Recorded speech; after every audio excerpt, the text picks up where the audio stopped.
واليوم غادي نشارك معكم هاد الحلوة هادي نتاع دوازتاي اللي كتجي رائعة بزاف بزاف البنات. جربوها راكم غادي تحماقوا عليها وغادي تولي عندكم ادمان. تعرفوا بشحال كتجي زوينه، شوفوا كي ما شاء الله كي كتذوب في اليد قبل الفم، شوفوا بكثره الهشاشه ديالها. ما نقولش لكم شحال كتجي بنينه. وشوفوا انا بشحال دايره الكميه، حيت هاد الحلوه هادي راه عندي من احسن الحلويات اللي كنفضلهم. لا انا لا بناتي كيحماقوا عليها، وكنديرها انا فاش كنديرها بحال هكا بكميه كبيره باش كتبقى ليا بعدا على الاقل واحد 15 يوم. راها اغلبيه كدوز ليا سيمانه وكتسالى بكثره اللذاذه ديالها. المهم جربوها البنات، راه غادي تعجبكم وغادي تولي كما قلت لكم عندكم ادمان وساهله من هذا الشيء كامل. دغيا دغيا كتوجد. هنا كما كتلاحظوا انا غادي ندير واحد 6 البيضات، غادي ندير معاهم 2 كيسان تاع السكر سنيده، غادي ندير معاهم 2 كيسان تاع الزيت، او طبيعه الحال العبار نتاع الكاس غادي يكون بالكاس نتاع العنبه. غادي نضيف معاهم البنات 2 ساشيات نتاع الفانيلا، نكهه الفانيلا، بغيتو ديروا ديك السائله ضيفوها. غادي نضيف كذلك واحد 2 خمارات من فئه 8 غرام، يعني المجموع 16 غرام تاع خميره الحلويات. وعندي هنا واحد 3 دراهم تاع ديك الحلوه. ديك الحلوه البنات شاريه ديك البنانه ديك الطويله نتاع 10 ريال، هي اللي شريتها وقطعتها، حيتاش انا ما لقيتش ديك البنانه نتاع 2 ريال ديك الصغيره، عرفتوها اللي كنا كنشريوها شحال هذه.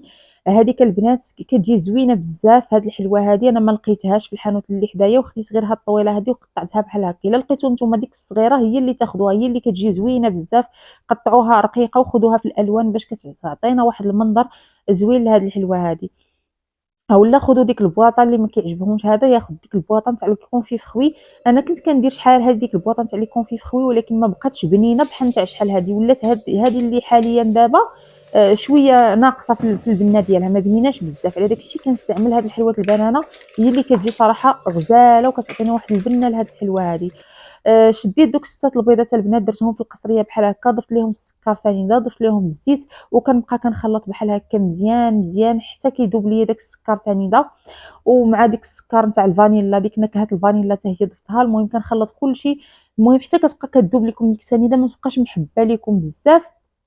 عاد كنبقاو كنضيفو الدقيق شويه بشويه. ضفت ديك الحلوه حتى هي خلطتها هي الاولى باش كتنسجم ليا، كتجي منسجمه مع هذا الكاطو هذا من الداخل. ما كتجيش يعني الحلوه في جهه والدقيق في جهه، كتجي كلها منسجمه.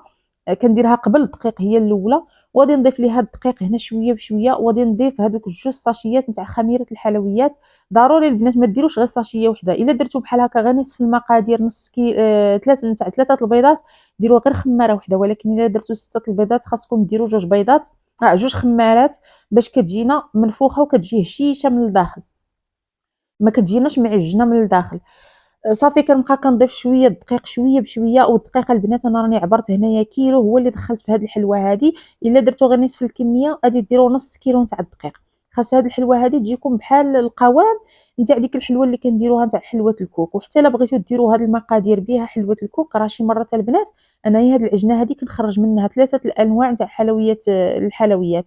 غير هي فاش كنبغي نخرج منها ما كنديرش ديك الحلوه البنانه من الاول، كنخليها حتى نقسم العجينه على 3. المهم نخلطها ونقسم العجينه على 3. وديك الساعات واحد الطرف كندير به ديك الحلوه مكيوره كندير بها حلوه الكوك، وواحد النص كندير به الصابلي، كتجي بها الصابلي زوينه. غير هو الصابلي كيجي غليظ شويه باش كنزينو بحال هكا باللوز ايفيلي من الفوق والكونفيتير ولا شي حاجه.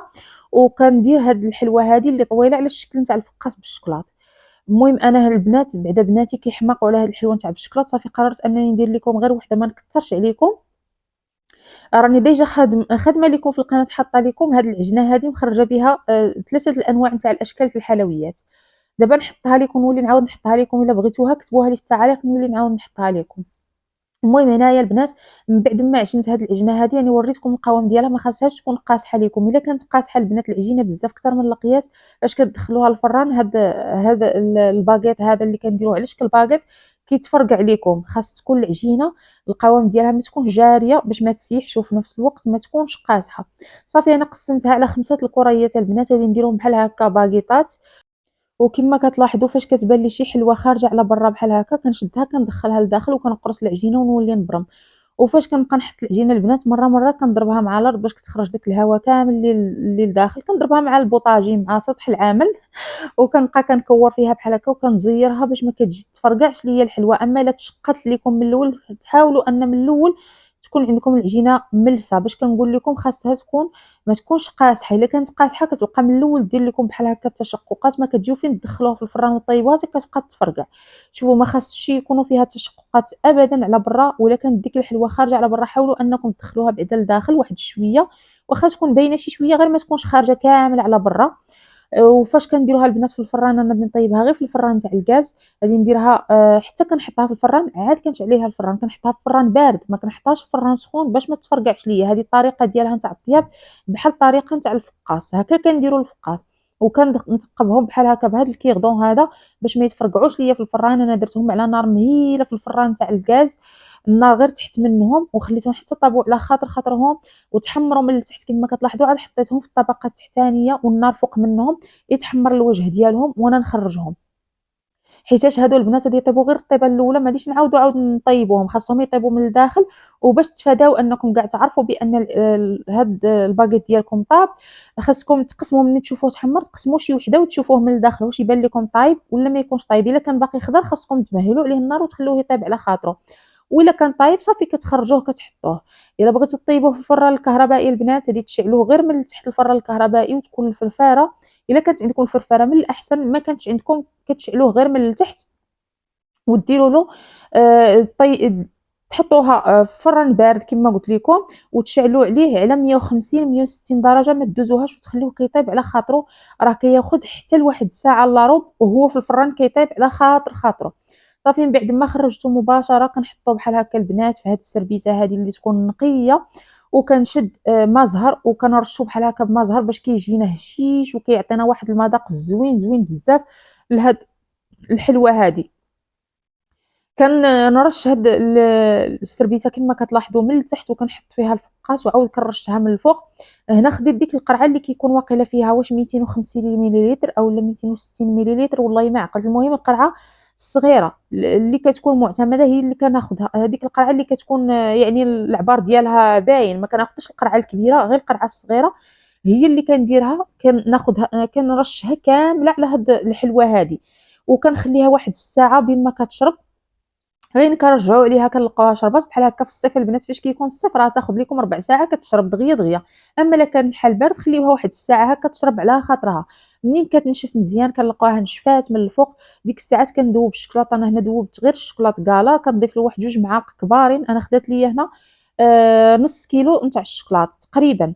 ديك نص كيلو شريتها راه شاطت ليا يعني منها بزاف، واخا دوبتها كامله وخدمت بها ولكن داكشي اللي شاط من التحت خليته جمعته. كندير ورقه هكا نتاع داك الطبخ باش كنولي كنجمع داك الشكلاط ونحتفظ به.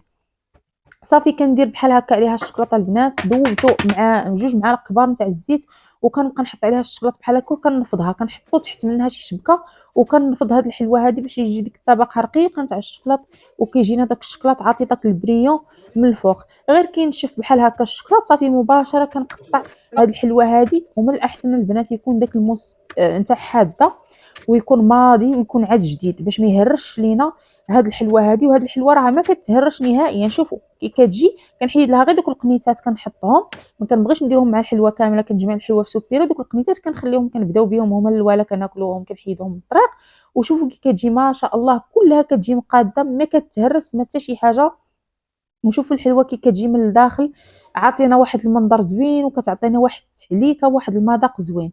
وشوفوا حتى المنظر نتاع هاد الحلوه كيجي زوين. ما نقولش لكم المذاق البنات جربوها وضروري ما تجربوا هاد الحلوه هادي وتكتبوا لي في لي كومونتير كي جاتكم حيت راها حقا كتجي زوينه بزاف. كنتمنى ان الفيديو يكون نال الاعجاب ديالكم، وكما كنقول لكم دائما اي تساؤل عندكم كتبوه لي في التعاليق وان شاء الله نجاوبكم عليه.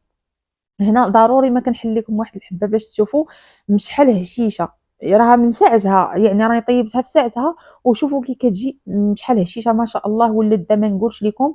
نخليكم في امان الله وحفظه والى اللقاء.